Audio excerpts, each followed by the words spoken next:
And welcome back, TCI, and you're tuned back into the Patriot Hour. This is a very special show recapping the last 40 years of TCI development, and we're moving on now. We're going to look at, for the next 30 minutes or so, what you have in mind for what is your vision for the next 40 years of the TCI's development. We want to hear from you. The number to call is 244-1789. That's 244-1789. I'm in studio with one of the hosts from last week, Mr. Jasmine Walken, and we're going to be discussing what we believe is the vision, what should be the vision for the TCI over the next 40 years, in our humble opinion. And just to tie in the last segment with how we started the last segment as well, before we get on to the vision part, in 1975 or 1972, and basically early on, when Jakes McCartney came back home to the Turks and Caicos Islands, and the discrimination was happening there in Grand Turk,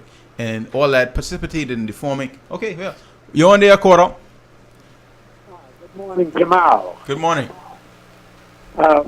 Listening to you, I think you were trying to recap the last 40 years of Turks and Caicos, the history of the development. Yes, sir. I have a quote by Cicero, who you know was a Roman statesman, who once said, "This is the business of the time for life We can't hear you. Can you repeat the beginning of the quote from Cicero? Well, Cicero there we go. once said, "History is the witness of the times, the torch of truth, the life of memory, the teacher of life, and the messenger of antiquity." I chose that because Robert Hall, when he was the host of Expressions, always made the statement, your future is inextricably linked to your past. And from your analysis this morning, in your opening remarks, you gave us sort of an incident that took place recently, which I have not heard about other than when you spoke about it this morning. Then you alluded to the disrespectfulness that was shown. Now, I think I sum up from what you've said so far. You've done some analysis that some of us can say, is there, or can ask the question, is there a real commitment to the Turks and Caicos Islands? Which, you know, I sometimes like to give a comment on. We, as a country, are among a number of other nations that have changed governments over the years by the ballot and have never used the bullet to do so. Can you hear me? Yes, yeah, we can hear you. We can hear you. You can speak up, though, because it's fading in and out. The tourism product continues to promote all the distinctive things we have to offer the world. And culture, unique culinary treats, music, and universal hospitality are those things that this country, or the government of this country, boasts about. So yes, with all this, we still have many flaws and defects. Now, we know that the facts are out-of-control crime problems in healthcare, indiscipline on the road that produces weapons of mass destruction, and the list goes on a bit. Put all of this together, is there real commitment to the Turks and Caicos Islands? Now, our commitment to the Turks and Caicos Islands is one, dedication, and determination. Caller, you're fading. I'm saying this because if we look at our political system carefully, we will see evidences that all of the parties in this country, they need a facelift, they need a tummy tuck, they need an enema, and in other words, it requires a new look, removal of baggage, and the flushing out of unprogressive elements. And I made that statement because I was reading this morning a magazine from when Jags McCartney was premier, a Canadian magazine, and how Jags on one occasion broke a cabinet meeting to take a constituent to the hospital. Is that not the spirit of dedication and commitment to your people who chose you, who elected you? And then I listened to you spoke about Jags as the first national hero. You don't know, but back in the 1980s when Jags died, for people like myself who like history, the medium had a newspaper called The Voice that was printed by Edward Stack. Then we had The Star had recently come out, which was the PMP mouthpiece printed by the late Stafford Missick. And I remember when Beggs died, the whole country at that time was in solidarity and crying out that they ought to put the South Caicos Regatta on hold. And I can produce for you that Stafford's paper came out no. And it was disrespectful in many ways that much people felt that being the leader of the country, that kind of activity should have not been held until the man's body was put away or whatever remains was left. The truth is, we have never corrected our mistakes of the past. We have never gone back and apologized for what we have done wrong, and yet we come today looking to say what we ought to do and what's wrong. Life doesn't go that way. I believe in retribution. We are people wandering in the wilderness, and we will continue to wander until we learn to understand the teaching of Christ Jesus when he said, righteousness exalts a nation. Thank you. Thank you, caller. And I thanks for the contribution to the last segment. That might have been you who was trying to call them from before. One thing I know, we are wilderness children, and we are wandering in the wilderness. But 40 years, we shall wander no more. Long enough. So it's time to cross Jordan. Now, I agree. Part of the problem, and this is just to end that segment completely, and then we move on to completely on the vision. And will any other calls coming forward? We want you to talk about where you see the country going, because we often end up tied up in the past. The thing I noted about helping to put this stuff, the 4 for 40 series together, is there's a lot of things that's gone unsaid, unrecognized, unrecorded. And that's why, and because of the retribution and people wanting basically closure, and there is no closure for some people, because there ain't gonna be no closure, because the problem is right in front of you, and the embodiment of the person that might have wronged you continuing their lives as if those things have never happened. Because there's been a lot of reinvention in this country with a lot of people, and if their whole story was told, we might look at them a little bit differently. But guess what? Being a wilderness child, or born in the wilderness, and like I mentioned about wanting more and why I want more, and I could see more for myself, having seen what I saw on my parents and whatnot, that stuff don't matter to us. We ain't worrying about that. We need a proper accounting of our history, and guess what? Rain or shine, win, lose, or draw, after this election is done, I appointed, I say to myself, like I got to appoint somebody, but I appointed Honorable Derek Taylor and Honorable Washington Missick as our special envoy to go and find our history and go get our archives from Bahamas, Bermuda, Jamaica, and England. Regardless of whether they're in Parliament or whether they're outside of Parliament, that's their job. I want two-party stalwarts to go tell us what happened during our country's history, and not just the last 40, but the last 400. And that's one of the things I know Honorable Taylor loves to talk about, the archives and our history. But we need a proper accounting of our history. But guess what? Our history ain't gonna hold us back to where we gotta go. So with that, I can throw it over to Mr. Walken to get a piece of this vision action, because we can't let the past tribulations of others hold us back from where we got to go. There's a lot of wrongs that haven't been righted in this country, but guess what? At some point, the last Israeli born in Egypt die out, and the children of the wilderness cross Jordan and move forward to their destiny. So things of the past ain't gonna hold us up. No. Because we ain't dwelling on that. Because we could be mad at you right now, and we can be eating dinner together tonight, or we can be sharing sweet teas, or we can be up on a nice restaurant. It ain't matter. We are aware of things, but it ain't gonna stop us from doing business or working together. Jump in there, sir. I am proud to say that I am a wilderness baby. I'm proud to say that I'm also of the Joshua and Caleb generation. the Joshua and Caleb generation was not so much a time of when you were born, but rather the spirit that you have inside of you.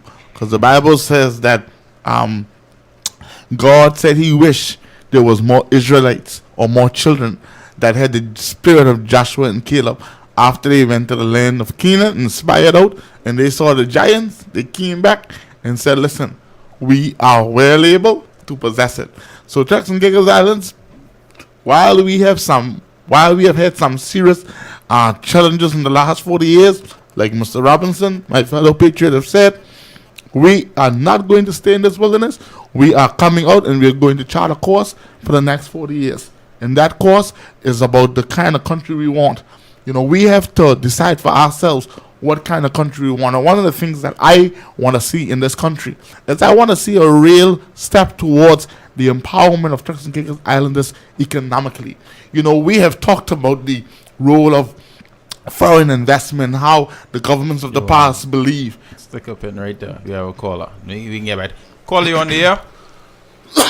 Good morning. I know you don't want to go back to the past, but there's a lot of past that we keep carrying over into the future that has never been addressed.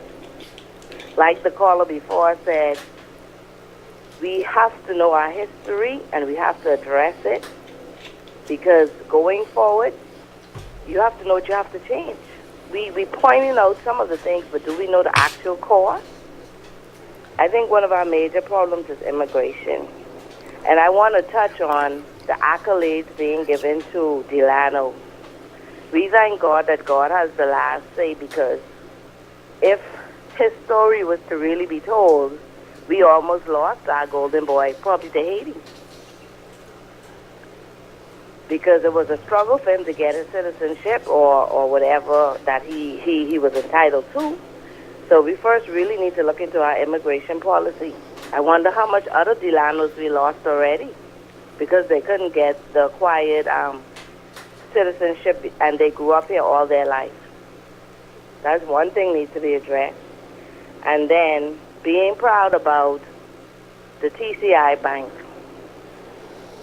A lot of people have actually fallen victim to TCI Bank, but nothing is being said or nothing is being done. The major foreclosures, we are now learning from the SPIT investigation that a lot of money laundering was happening in the bank. And to be honest, the natives were used as the cleanup man to clean up those dirty monies. And these are some of the things that needs to be addressed. That's my take on today. Thank you, caller. We had mentioned it. I appreciate your call. And you know what is interesting? When I read the Bible and I connect the story of Israel journey in the wilderness with TCI, you know what stands out to me from the calls and from our conversation? There was a reason why the generation that was born in Egypt had to die out in the wilderness.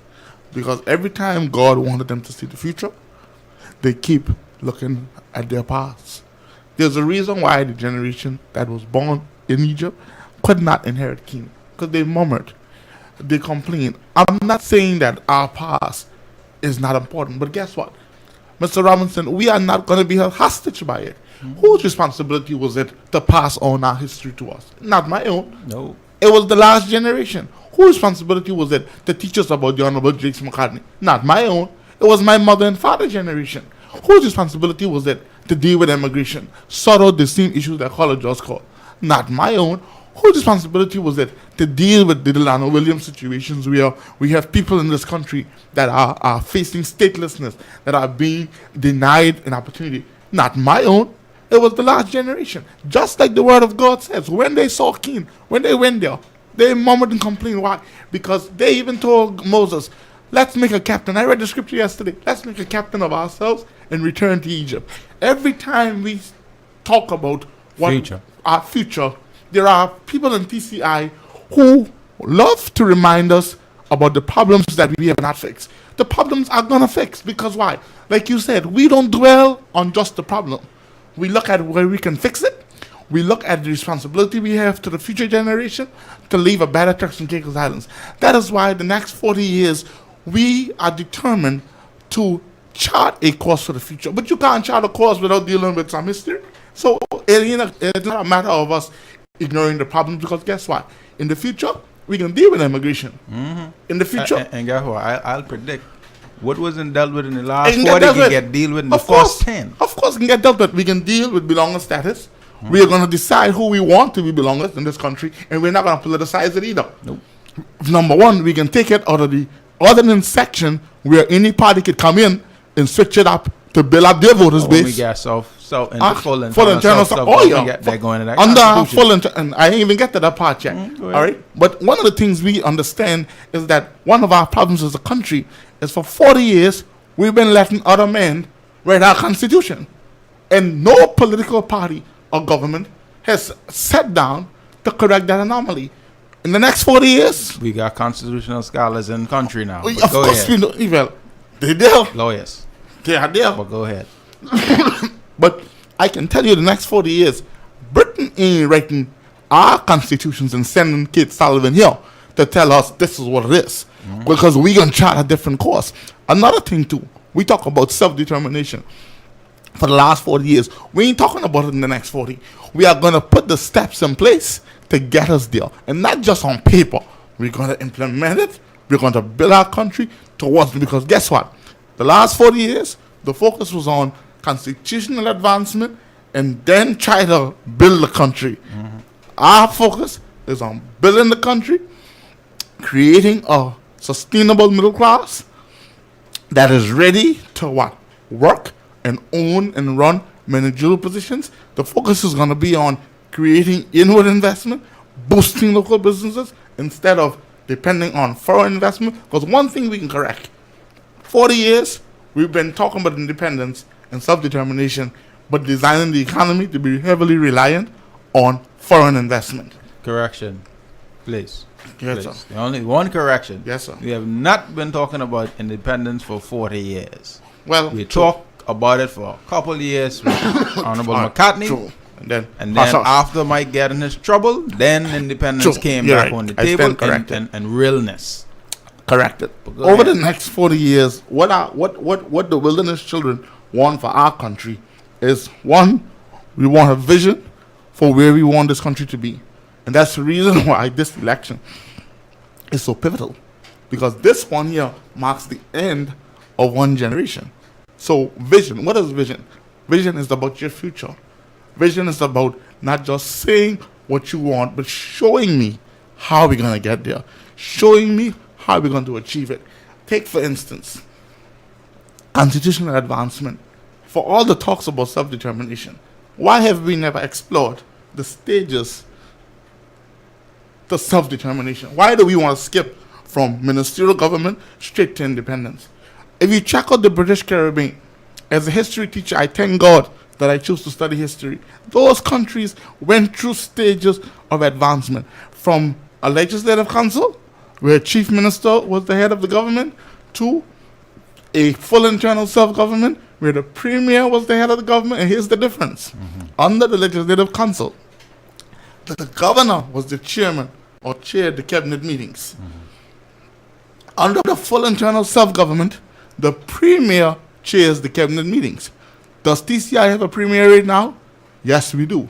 But does the premier has the authority to chair cabinet meetings? No, we don't. No, he does not. And So it even goes in the back. absence of the governor, The deputy governor chairs the chairs. meeting. So it goes back to the whole bullfrog dress up and so So is your the clothes. Under a full internal self-government, the country is responsible for its internal affairs. It's responsible for its local government. It's responsible for all decisions that pertain to anything inside the country. Why can't we make our decisions of our own? Of course we can do it. Under a full internal self-government, the premier and his cabinet advise the governor on decisions, and the governor must carry it out. The only responsibilities, and here's the interesting thing about it, the only responsibilities that rest or remains in the hands of the governor is external affairs and security. However, under a full internal self-government, you can choose the extent to which that responsibility is left in the governance. Look at Turks and Caicos now. What is the governor doing about security, Mr. Robinson? And take note, we don't have full and general self-government. Constitutionally, who pays the police salary? TCIG. Who pays the immigration repatriation bill? TCIG. Who's responsible for securing the border? TCIG. So tell me again, why can't the next 40 years we chart our course for full and final self-government? And you know the beauty about it? This is what I love about it. All this talks about constitutional advancement. The question has never been put to the people. This is the constitution that we have put together for you. Tell us what you think about it. We're going to give you a choice to make. Do you want this type of government? Do you want this type of legislature? No.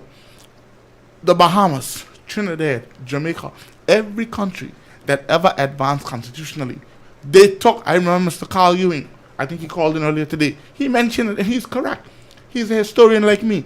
They went to the United Nations. They formed a committee, and they went to the United Nations. I hear him talk about the Honorable Leader of the Opposition and her role in the Blue Ribbon Commission. I congratulate her. But the next commission I want in this country, I don't want that just for this country. Take the commission and the decision to the United Nations. Go to the UK and say, listen, we're not asking you to give us a constitutional advancement.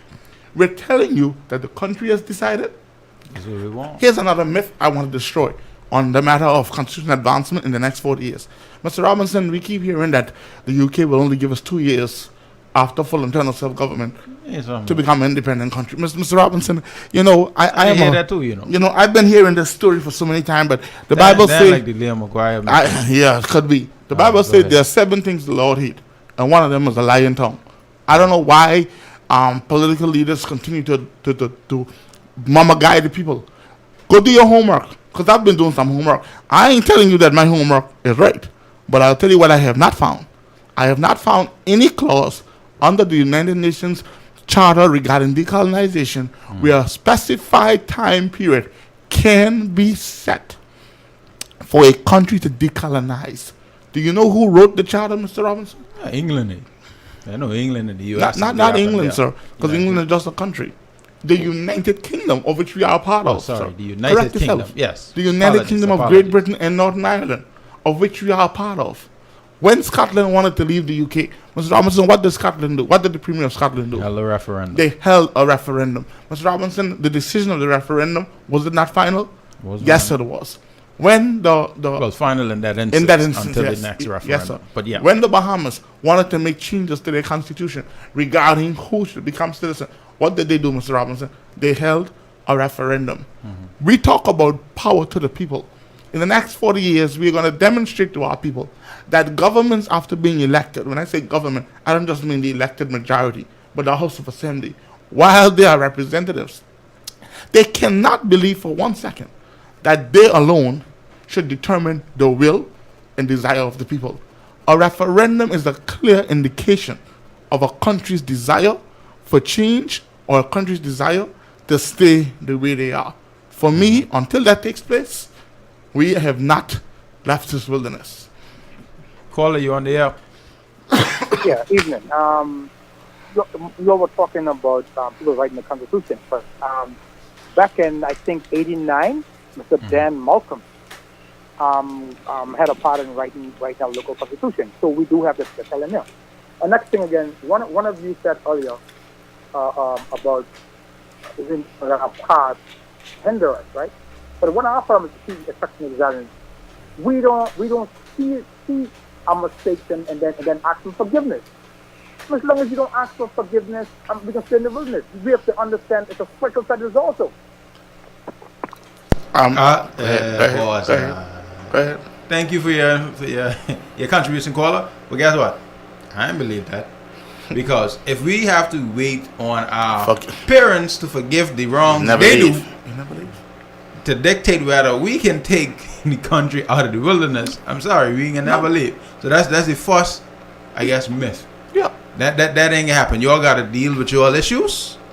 Because we ain't gonna deal with them for you. Now we can deal with the country issues, but that personal stuff we ain't getting that. And now you mentioned about referendum. This is weird.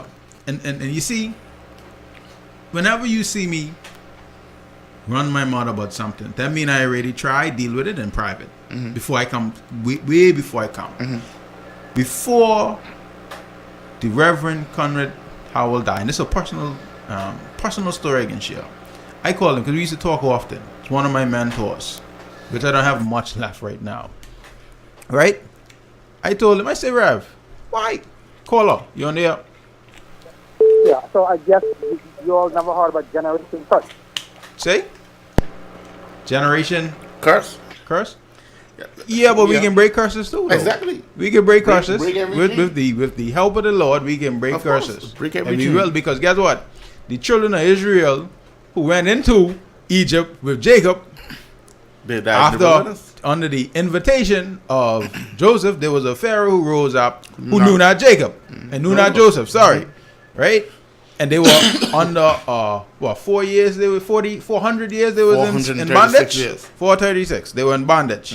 So eventually, God raised up Moses, Yep. and they move him right You were out. born, raised in Egyptian house. Exactly, born right in the people's A house. slave can't free a slave. Exactly. Call you on the air. Jamal, Yes, sir. let me put it this way. The reason I go back into history, it is history has a way of people understanding themselves through history.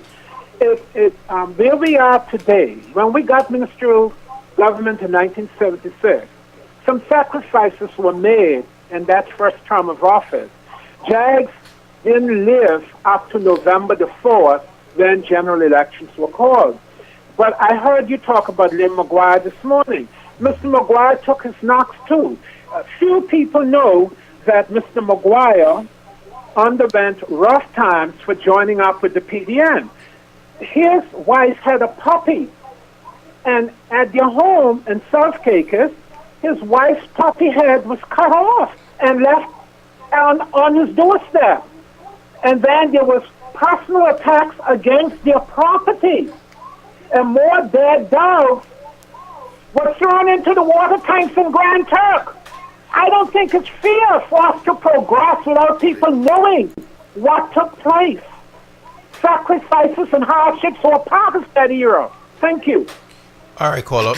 Before I get to the finishing my story with thing, we can put the history talk to bed with this last one, because guess what?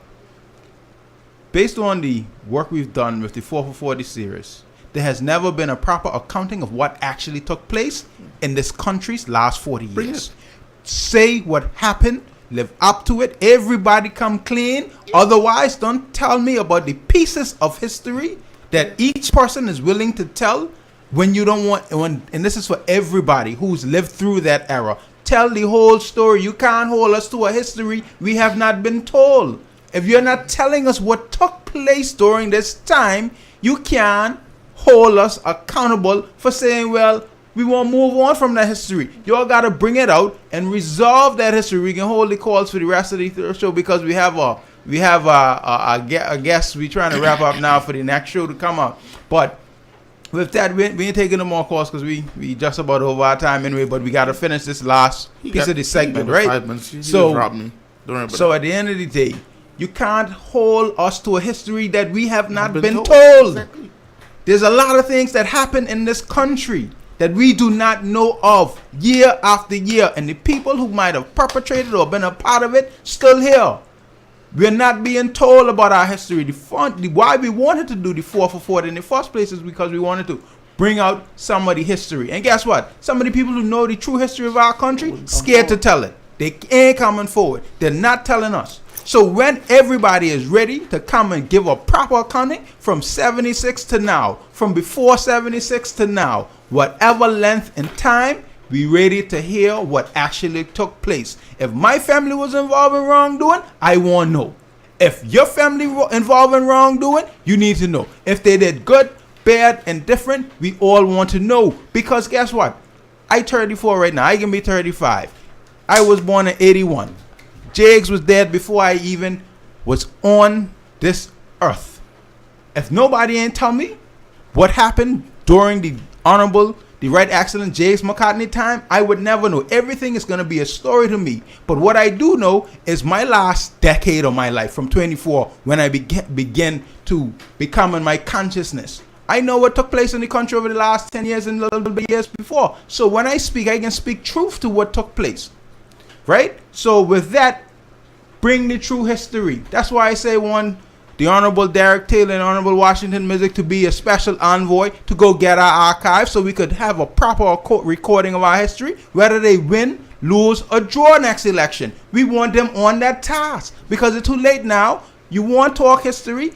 People go get the history. And Mr. You and I can come look for you because I want to see some of those papers you're talking about. Because I want to see in print what was taking place during the various times. Because persons need to know. Persons are holding our history and our knowledge under lock and key to keep it from us. Because guess what? If you want to keep a people ignorant, hide the knowledge of who their true self is. And we've been ignorant too long of what took place. Persons know what's going down, so don't get mad at the wilderness generation saying that we ain't worrying about what took place. We know, we want to know this information so we can make better choices. But if you can't give us what the totality and the truthfulness of what took place during the last 40 years, lead alone then and let us do our thing. Guide us where you can. And when you see the pothole, say, that's a pothole you're going in. You ain't got to explain to us why it's a pothole, but tell us that's a pothole. Other than that, keep that. Now, back to my story about Conrad. I said to Conrad, I say, we talking about all this constitution. This was when we were doing the constitutional review. When I don't know if it might not have been the All Parties Commission, but the stuff with the parties was in. But anyway, I say, Rev, why don't, and this was been shortly, this probably is the last time I spoke to him before he passed. I say, why don't we do a referendum where we put the various options on the table, right? In terms of, just like you outlined, whether it's a Bermuda option, whether it's the current constitution we want, whether we want to go back to the 2006 constitution, whether we want advance, whether we want go further, whatever the case. Because who says we have a referendum has to be a yes or no question? True. Just because this is what has been done for 40 years or done for 100 years around the world, why Turks and Caicos got to do the exact same thing? We need to know where we will never know where we're going unless we get a measure of what the people want now. Are we satisfied with the current constitution? Many people will say no. Okay, what is the alternative? You want to go back to what the powers that Michael Mizik had, both clothes with bullfrog dress up and soldier clothes? We want to go back to that?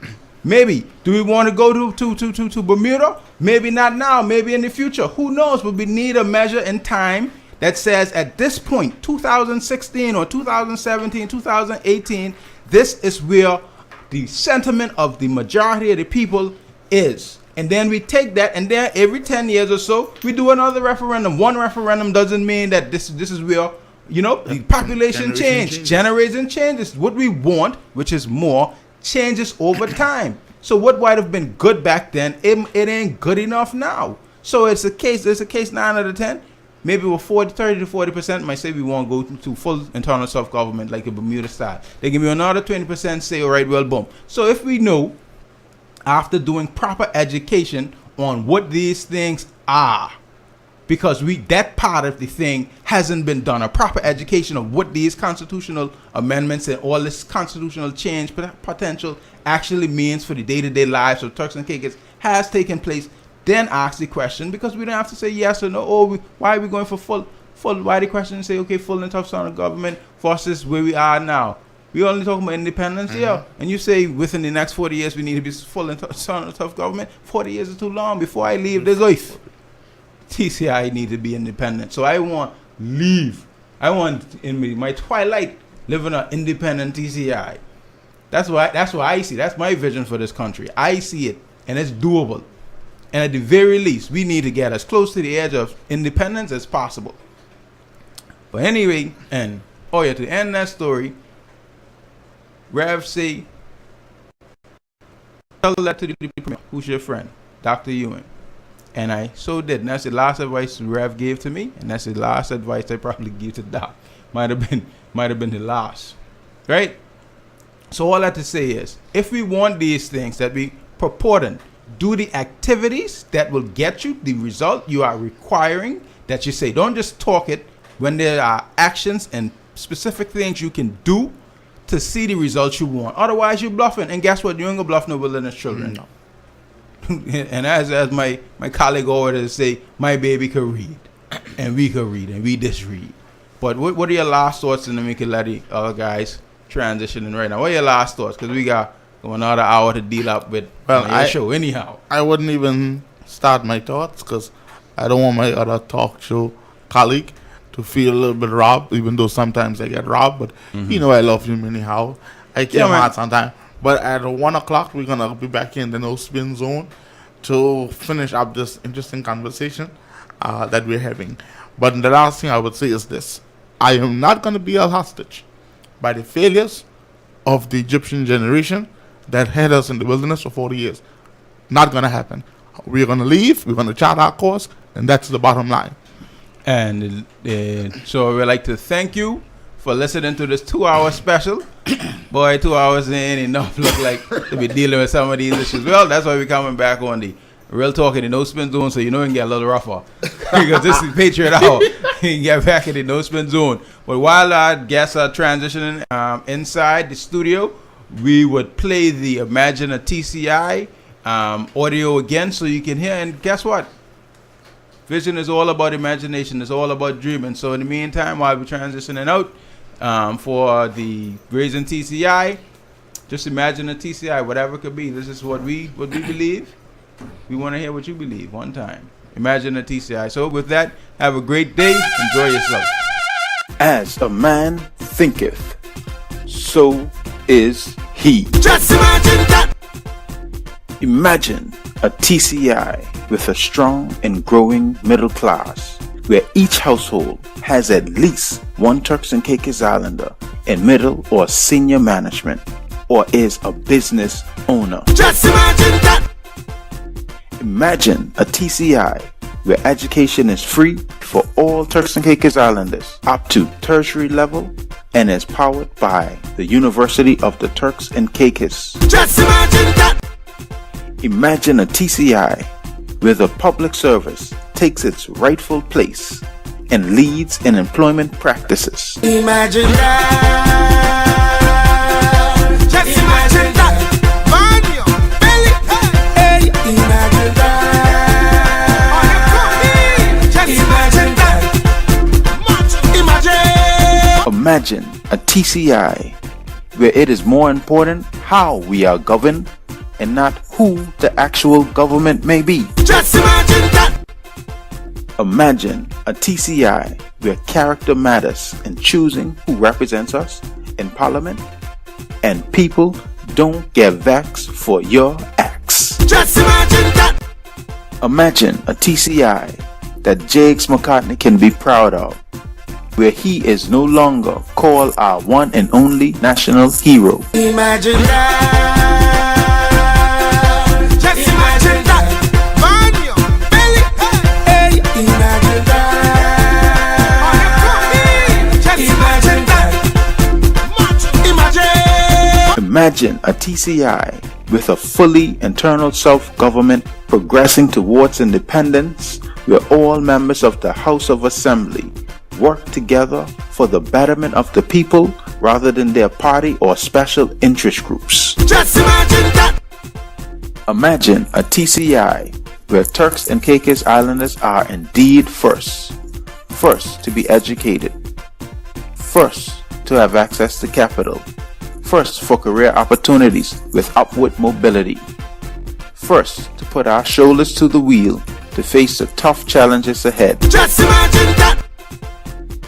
Imagine a TCI where enlightened minds replace those of colonized minds to finally erase hundreds of years of colonialism, such that we all can succeed together through an abundance mentality. Just imagine that. Again, I say to you, as a man thinketh, so is he. Imagine that.